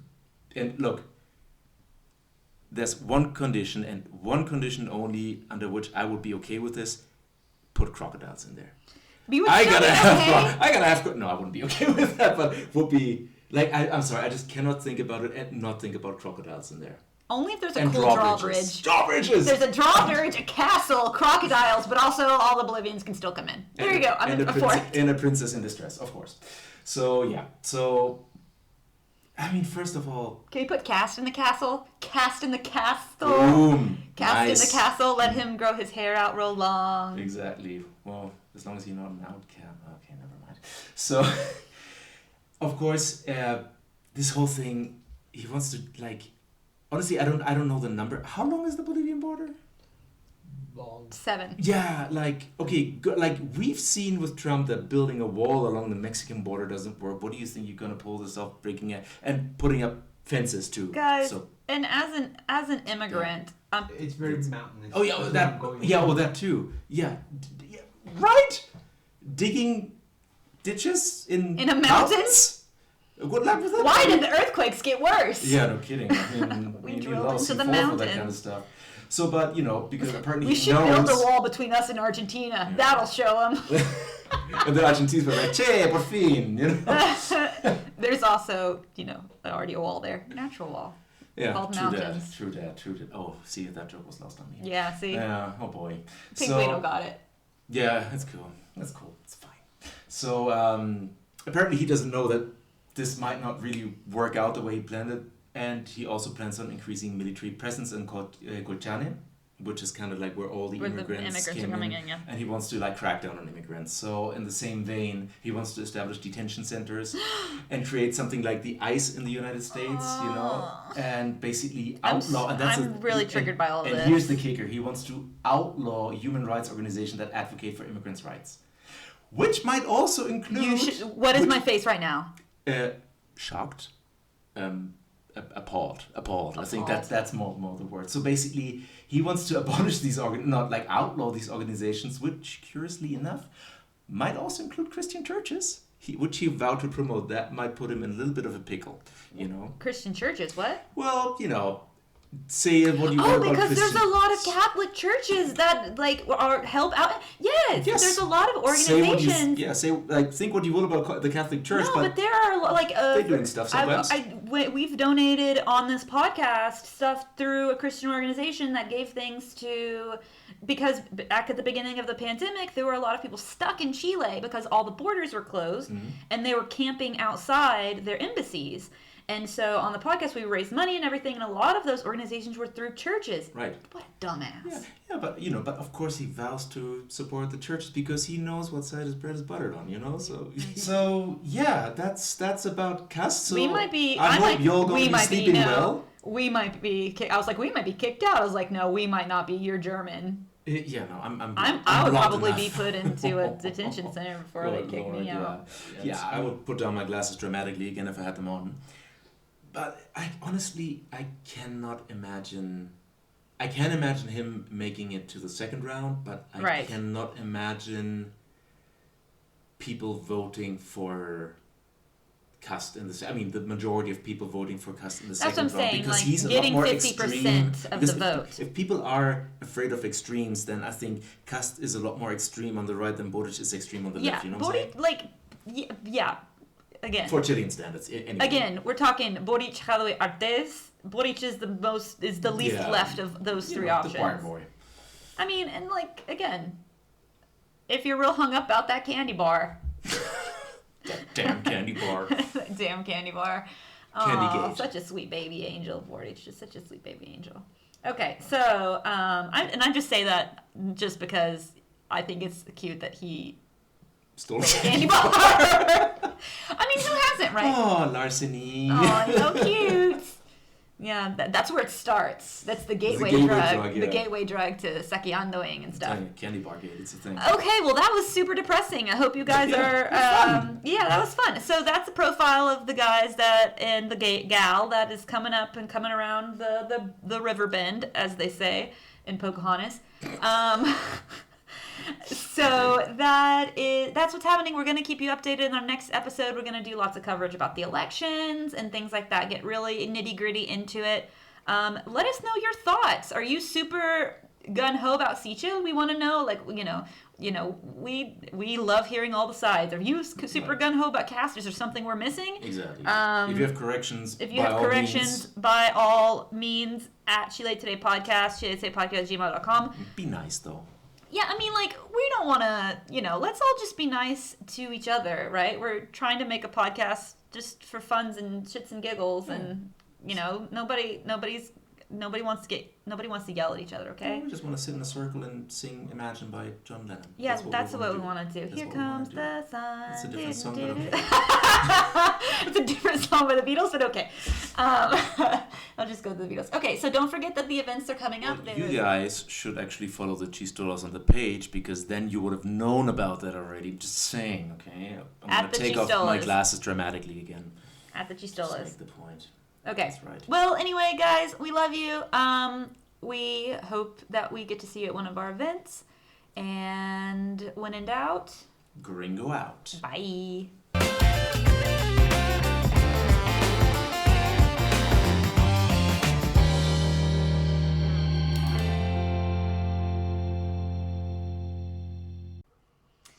Hey guys, the Chile Today podcast is produced by Diego Pinguino Rivera.